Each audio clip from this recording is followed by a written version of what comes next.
they purposely put these films out there to charge human imagination with a potential reality tunnel, a potential outcome. And when enough imaginations are captured, statistically, collectively, the consciousness is shaped in such a way that that then becomes a programmable effect. And using consciousness as the programming language, because that's what it is, it becomes a probability. So what you're saying here is that a thing like an entertaining movie, let's take that example, this actually is an interface between the fantasy world and our reality in a way? Yes, I've described it in the past that the imagination is the engine of holographic potentiality. That's a bit of a mouthful, but if we can get our heads around the fact that reality is essentially a hologram, and again, it is. Go and find the information for those who are interested. It is a hologram. Imagination is the thing that projects ourselves into that hologram and also co-creates that hologram. And that is the key to moving consciousness within that realm. So if we understand that imagination is a crucial part of creation, and you don't understand that, let's pretend that we didn't know that. Let's pretend that we thought imagination was just for a bit of fun. When you go and sit in front of a movie with a 50-foot screen and a Dolby, 5 million speaker surround system, and you are completely in the movie, and there are some very good movies, and I'm quite happy to do that with certain ones, but I choose them. Sure. If you go to the cinema to see the latest disaster blockbuster flick, you are being programmed. Your consciousness is being emotionally charged with somebody else's message. And the key thing, why is there so much money spent on the special effects? Because it has to be incredibly, intricately, and, astonishingly real.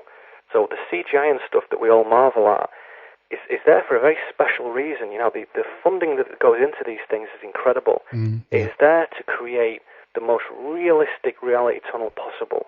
And once that goes into the imagination, it is irretrievably placed within the human psyche. It cannot be extracted. It's there forever. So every time you watch a bad film, a good film, TV program, a soap opera, you are permanently, indelibly imprinting your consciousness with somebody else's version of reality. That's a very interesting point that you mentioned that also, because in many cases it feels like with an endless, basically an endless budget in front of you, you could create worlds that are of totally different. You can create a fantasy world. You can create something that actually doesn't look like reality. But it's interesting that they choose all the time to actually make all movies become more and more and more, or look more and more like reality. Yes.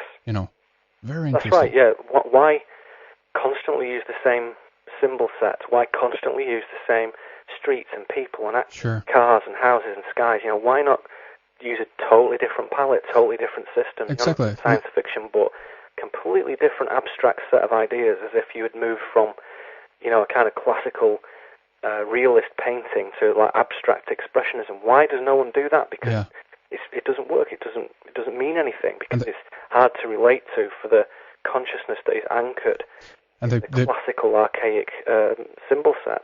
And they place these events like in New York or in Los Angeles or in, it's always interfacing with our reality. This is happening on planet Earth, and even if you look at some of the news correspondents in the movie, they're actually the same people that actually are on your, nightly news every night, That's right. And I think the key to this is, and I'll probably have David Icke to thank for this, who I've always championed, even though many people find him a bit of a stretch. I think he's a super guy, a very brave and brilliant guy. He was the one who switched me onto the idea that the biggest success of the control system is that it successfully enables us to undervalue ourselves. And its immense triumph is that it has everybody convinced, with a few exceptions. It has everybody convinced that we're not really very good. We're not really very powerful, and we can't really do an awful lot, and we're just monkeys who walk around and wear shoes. And I think that's the beauty, the absolute genius of the control system, is that once that is attained, the imagination becomes captive. and the consciousness becomes purely a byproduct of having a big lump of brain in your head. And, most people buy that. Sure. Most people accept that. Very intelligent people who've been educated decently, will accept that idea and think, well, I'm just a guy, and all I want to do is have a roof over my head and eat and sleep and maybe have a good life, and who knows what happens after that, thank you, that'll do me. And that is a disastrous philosophy. That is a hugely ridiculous state of mind, but one that we all, at one point in our lives, start from and then begin to move away from, because we know intuitively, deep down inside us, it's nonsense. It doesn't feel right. It doesn't mean anything. And if that is the case, it gives me a lot more warmth and hope for sort of humanity, because I feel that everybody really knows that deep down, that we are good and we're powerful and we have some form of divine spark within us. And I think that that would be the immediate undoing of the control system if that became public knowledge and public accepted wisdom, that everybody is super cool and capable of so many amazing things. If that happened, huge that would be threat. Instant collapse of the control system. Yeah. So, I mean, this brings us on to something that I know I'd mentioned that I wanted to talk about, which is it relates back to something I kind of came across many years ago, which was there's an American psychologist guy called Abraham Maslow, and he developed a little model which he called a hierarchy of needs, which is a little pyramid. So it would be a pyramid, but there might be a reason for that, which we'll come to. And on the pyramid, there are 5 levels. So let's deal with the pyramid from the bottom up. So we'll start on the bottom layer. Layer 1 is the basic or physiological layer, which is the things you need to stay alive. So this hierarchy of needs, starts with the basic stuff. So you need to breathe, you need to eat, you need to drink, you need to procreate, you need to sleep, you need to excrete, etc. So very, very basic things, okay? Sure. Once those things are covered and you can consistently say, well, I'm okay with that stuff now, you then move up to the next level, which is safety. So that's security of body, resources, employment, family, etc. So some kind of consistency in the structure of what you do. The next level up from that is love and belonging, because, again, this is a nice sign that humans are okay. Without friendship and family and intimacy, all those things kind of don't mean an awful lot. So they break down somewhat, okay? So you've got the physiological, the safety, the love and belonging. So those are the 3 core things that all people and all societies need to move on. And there's 2 layers above that. The first layer above love and belonging is esteem. So this is the thing that really then moves you away from the pure basic ones to say, okay, those things are great, they're important, I understand them. Now I'm looking at personal self-esteem, at confidence, at respect, at morality, at ethical consideration. So some of the finer, higher qualities of existence. And then right at the top of this pyramid, the final one is what Maslow calls self-actualization. And I think what he should have called it is transcendence. And that is the moment where everything is integrated. Everything is put into a grounded, harmonic space. So all creativity, all spontaneity, acceptance, tolerance, transcendence, all happen, okay? So that's the shape of the pyramid, and that's what they mean. What the control system does, again, brilliantly, is it impedes progress up that system. So depending on who and what they want to achieve, and what group of people they want to achieve it with, they will knock off some layers of the pyramid. So if you live in Chad, in Africa, you're going to have a tough time getting anywhere near the self-esteem layer, because you're going to be so busy worrying about food and security and safety. You'll be lucky if you can experience, any amount of love and belonging in a desperate situation. So, depending on where you are, there are natural barriers to movement up that.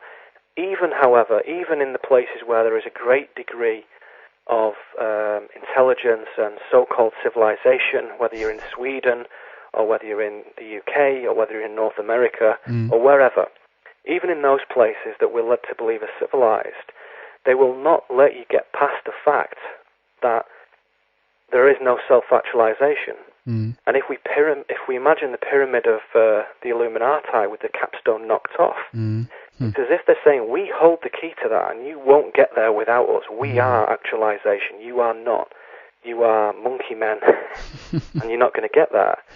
So they have very clever ways of doing that, like they find esteem, for example, not in confidence and personal development, but in materialism and in reductionist science.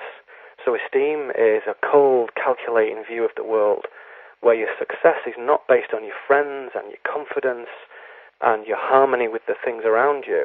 It's based instead on the, huge car you've got and the 5-bedroom house you've just bought and the massive garden and swimming pool that you just had built. And that is success, So success and esteem are bound up in a materialist, thought process. Yeah. And it's a very, very clever technique, because most people do not realize that that is a natural human progression, this system, this hierarchy of needs. Unimpeded, all humans will go through it, and all humans will achieve it, and indeed they will.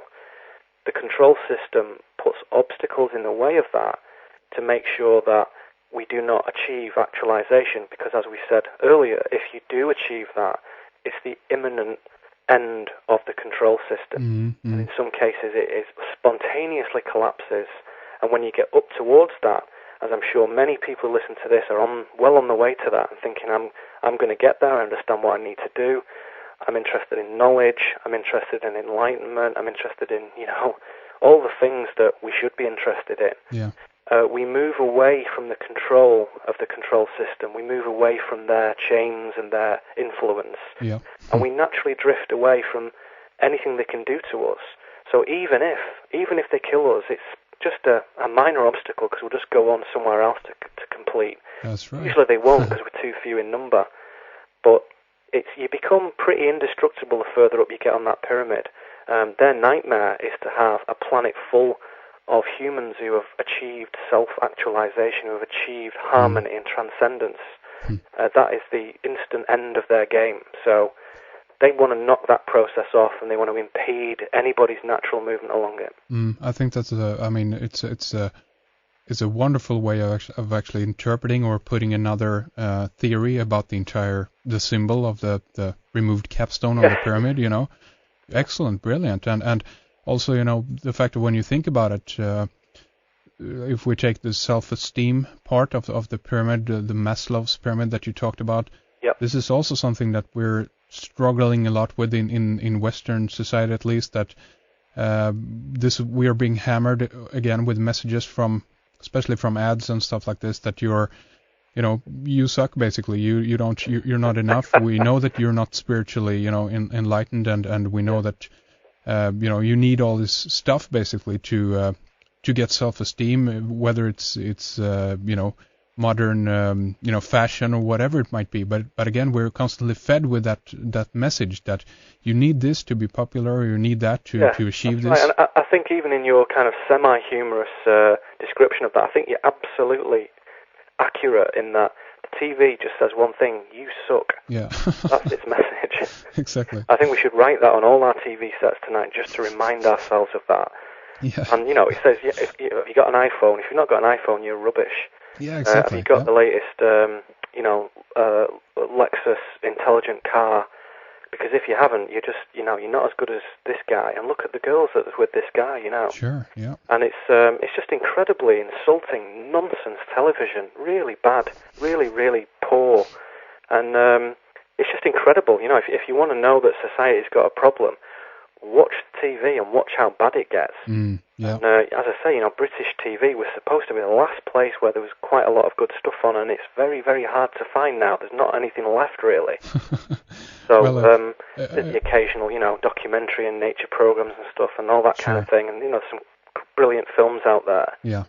But the more you watch, you have to be very careful whatever you watch, because as we said, we imprint our consciousness permanently with someone else's images. So